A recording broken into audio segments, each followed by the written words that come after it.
Сайн байцгаана уу? Та бүхэнтэйгээ байгаль технологийн тухай 50 номын подкастаараа иргэ уулзахдаа таатай байна. Би Номын ертөнц клубын гишүүн Мишель. Би Номын ертөнц клубын гишүүн Бэ Мишель байна. За хоёулаа өнөөдрийн дугаараар ямар ном ярихаар хүрэлцэж ирсэн байгаа лээ? За өнөөдрийнхөө дугаараараа би үйл охин 2 гэсэн номоор та нартай хүрэх байгаа. Хоёулаа номыг ярихын тулд номны зохиолчоос нэхэлтэй. Тэгээд зохиолчийн талаар надад сонирхуулаач. За зохиолч нь болохоор Намсрын Уланбаяр гээд хүүхдийн зохиолч байгаа. За энэ зохиолч маань болохоор 4 хүүхдийн ном одоо гаргасан байгаа. Энэ болохоор сүүлд гаргасан 2024 онд гаргасан ном байгаа. Манай зохиолч маань бас нөгөө манай клубт энэ номоо хандилсан байгаа шүү дээ, тий. За хоёулаа номныхаа үйл явдал руу оръё. Айгу үйл охин 2 гэхээр айгу сонир сонсогдож шүү дээ, тий. Номныхаа үйл явдал юу болдог вэ? За энэ номын маань үйл явдал болохоор Намин гэдэг охин маань ингээд эмээ өвөө дээрээ 100 болгон очдог. Одоо гэр орны ажил туслах, одоо аргал түүх, тэгээд тэгээ усанд явах гэх мэт олон ажил өсө цааргалт хүү явдаг. Харин яг тэр ажил дундаас Наминд ингээд хийх нэг юу тартай зүйл идэм байл та. Тэр нь болохоор гэрийн ингээд хаяанд дээшээ доороо ингээд тэсгэр дэссэн. Дээшээ ингээд хараад үйлдүүдийн ингээд ямар дүрстайгаа ингээд аюу харах, ажиглах амар дуртай. Энэ үйлнүүд ямар дүрстэй одоо энэ гэр вэ? Үйлүүд юу ягаад ийм дүрстэй юм болоо? Тэгээд ер нь бол аюу аз жаргалтай болдог. Тэндээ аюу автаад. Энэ ном ингээд үлгэрийн ном шүү дээ, тий. Тэнгүүд яаж манай байгаль экологитой холбогдоод байгаа юм бэ? Манай байгаль экологийн тухай 50 номын жагсаалтанд орсон байгаа шүү дээ. Тэгэхээр одоо ямар байдлаараа байгаль экологитой холбогдоод байгаа юм бол?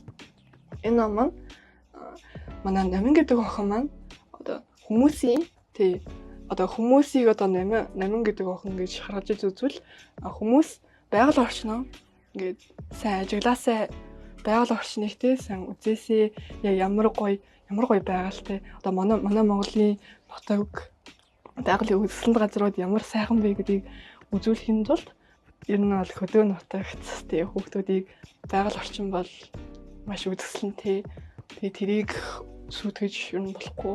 Тэгээ яг сүйтгэж болохгүй гэж гараагүй ч гэсэн цаад санаа нь бол яг байгаль орчноос сүйтгэхгүй байгаль орчин гэдэг чинь ямар үзэсгэлэнтэй зүйл вэ гэдгийг хэлэх гэсэн учраас яг энэ байгаль орчинтай холбогдож байгаа.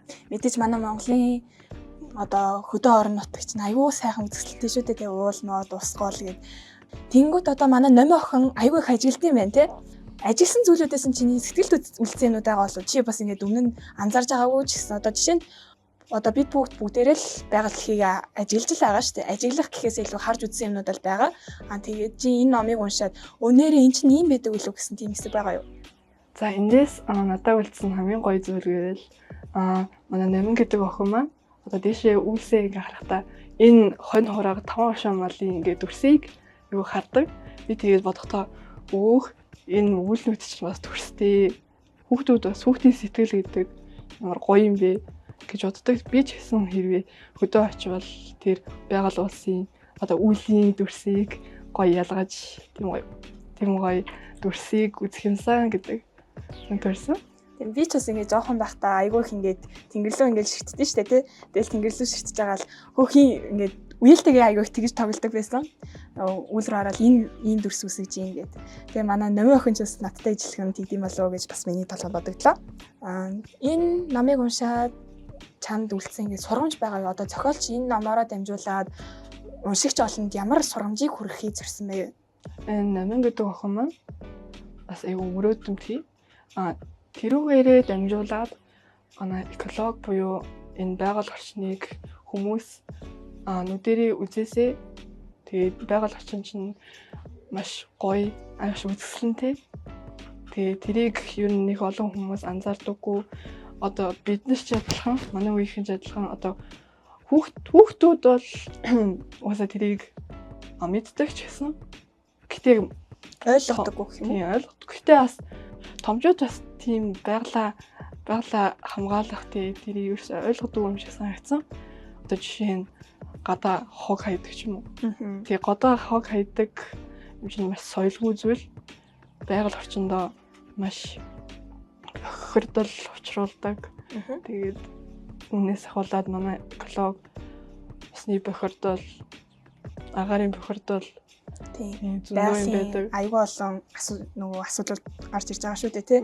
Тэгэхээр миний ойлгосноор бол одоо энэ номон дээр бусад одоо манай байгаль экологийн 50 номын жагсаалтанд орсон номнууд шиг зөвхөн одоо байгалаа хайрлаарай, байгалийн ийм юмнаас болж ингэж зовдгийг шүү. Тэгээд энийг ингэж бид нэр даван туулах боломжтой шүү гэдэг нэг тиймэрхүү юмыг харуулахаас илүүтэй одоо байгалаа бас ажиглаж сураасай гэсэн нэг тийм сэтлийг өгөх зорилготой болов гэж би ойлголоо. Зөв үү? Яг зөв.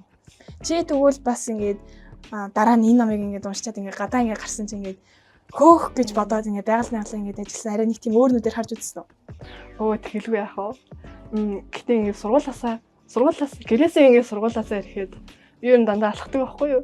Тэг алхаж байхдаа тийм модны дотор мандж байгаа нар ямар гоё ялангуяа сүүлчийн 7 хоног ч юм 100 хавар орж байгаа ихэн үед бол цэцэг навш дэлгэрдэг. Тэгээ тэрний үзэмж байгалийн төрөх тэр маш үзэсгэлэнтэй харагдаг. Явж байхдаа ингээ 100 сонсоод нодууд ямар гоё юм бэ? Энэ нар ямар гоё юм бэ? Хэрэг манай байгаль дэлхийд нар байхгүй бол бидний ер нь яаж амьдрах байсан юм бол гэдэг их бодлоод аяг ухаарч ирдэг. Тийм болохоор би нарандаа аяг их талархаж явдаг. Энд чинь үлгэрийн ном шүү дээ тийм манай зохиолч үлгэрийн номыг бичсэн. Тэгсэн хэдүүлээ өсвөр насны хүүхдүүд тэгсэн үлгэрийн номыг чи яагаад сонгож уншуулсан бэ? Хүүхдийн ном болохоор аюу айсан бах ягаад би ингээ хүүхдийн ном сонгож байгаа гэдэг. За энэ ер нь бол манай үеийнхэн одоо биелжтгүү энэ бол тийм хар бараан юм аюу уншдаг тийм жоохон тархи ажиллуулсан юм аюу уншдаг болохоор би ягаад тархи ондраагаа зүгээр хүүхдийн ном уншиж болохгүй гэж бодоод тэгээд энэ хөөрхөн номыг сонгоод уншсан байгаа. Би нэг хүүхдтэй ингээ ярилцчихсан байхгүй юу? Тэгсэн чинь надад нэг тийм сонинч гэх юм уу сонирхолтой юм хэлжсэн. Би өмнө нь хизээч тэгж бодож байгаагүй. Тэрний юу вэ гэсэн үлгэрийн ном хүүхдийн номыг бичих нь хамгийн хэцүү гэд. Тэгээд яагаад вэ гэсэн чинь одоо хүүхэд гэдэг чинь ингээд хамгийн ариун цагаан одоо сэтгэл дотор ингээд ямар ч хар тал байдаггүй шүү дээ. Тийм болохоор ингээд тэр хүүхдүүд ингээд уншсан зүйл, харсан юмнасаа ингээд шууд тэрийгээ шууд тусгаж хүлээж авдаг. Тийм болохоор одоо зохиолч нар ингээд бичгэд хамгийн хэцүү ном гэж явд юм билээ хүүхдийн уран зохиолыг. Тэгээд яаж байгаа вэ гэмэт одоо тэр сайхан цагаахан сүүшиг цагаан сэтгэл дээр нь ингээд жоохон буруу ойлголт эсвэл жоохон ингээд ухаж бодох тийм бодлыг ингээд өгчүүл жоохон тэр хүүхдийн ингээд цагаан сэтгэл дээр нь тол бүсгэж юм болов уу гэдээ одоо яаж зөв юмыг хэцүү юмыг одоо байгаль технологийн асуудал гэдэг чинь айгүй хүн сэдв шүү дээ. Тэр зүйлийг яаж хүүхдүүдэд энгийнээр амархнаар ойлгуулах уу гэдгийг одоо ойлгуулах нь ингээд хамгийн том одоо бэрхшээл гэдэг гэсэн хүүхдийн зохиолч нарт. Тийм болохоор бас манай зохиолч бас одоо тэрүүгээр хүүхдийн номыг сонгож уншаад магадгүй бас чийч бас тэр шалтгаанаас болоод одоо хүүхдийн номыг бас сонгож уншсан болов тий. Би бас сая ингээд анзаарлаа л да над номыг чи ингээд харж исэн. Тэгсэн нэг хуудсан дээр нь англиар бичээд нэг хуудсан дээр ингээд монголоор бичсэн байна. Энэ айгуу сонирхолтой санагдаад. Энэ ном манаас Носрын Улаанбаяр зохиолч маань хүүхдэд бас англи хэлний мэдлэг өгөх зорилгоор монгол хэл болон англи хэл дээр ингээ орчуулад бас өгсөн байгаа. Энэ юм нь бол хүүхдүүдэд 6-аас 8-аас насны хүүхдүүдэд англи хэлний мэдлэг боловсрол өгж байгаа гоё юм байгаа. Бас ингээд монголоор уншаад уран зохиолынхаа мэдлэгийг дэвшлүүлээд бас хүүхдийн ном уншаад сэтгэлээ тайвшруулад тэгээ бас давхар байгаль экологийн тухай асуудлуудыг ойлгоод түүнийг хэрхэн шийдэх вэ гэдэг талаар ойлгоод давхар бас түүн дээрээ нэмээд англи хэлний талаар мэдлэгтэй болсон. Энэ ном дээр бүр нэмхэн ном ч гэсэн нөгөө би жижигч бэлчээр том гэдэг шиг аюу сонирхолтой ном санагдлаа л да тий. Чи одоо энэ номороо 50 номынхоо уралдаанд орох уу? Тэгэлгүй яах вэ? Би энэ орно гэж бодож байгаа. Тэгээ яг энэ номороо тэгээ тэмдэглэл бичээд тэгээ хүүхдүүдэд төлөөлөлөд бас орвол бас гоё юм болов гэж бодлоо. За, Мишельтэй ингээд тэр бүтээлд нь хамгийн том ажилтныг нь хүсье. Үзэгч та бүхэн ч бас өөрсдийнхөө бүтээлийг ирүүлэхийг хүсвэл манай номын ертөнц клубын нээлттэй пэйж утсанд одоо бүтээлүүдээ ирүүлэх боломжтой байгаа. Мөн түүн дээр нэмэгдээд бид нэр 2026-аас 2027 оны хичээлийн жилдээ зориулсан сэтгэлийг дижих 50 номын жагсаалтаа гаргасан байгаа. Түүгээрээ бас дараагийнхаа жилийн бүтээлүүдийг хүлээж авах байгаа.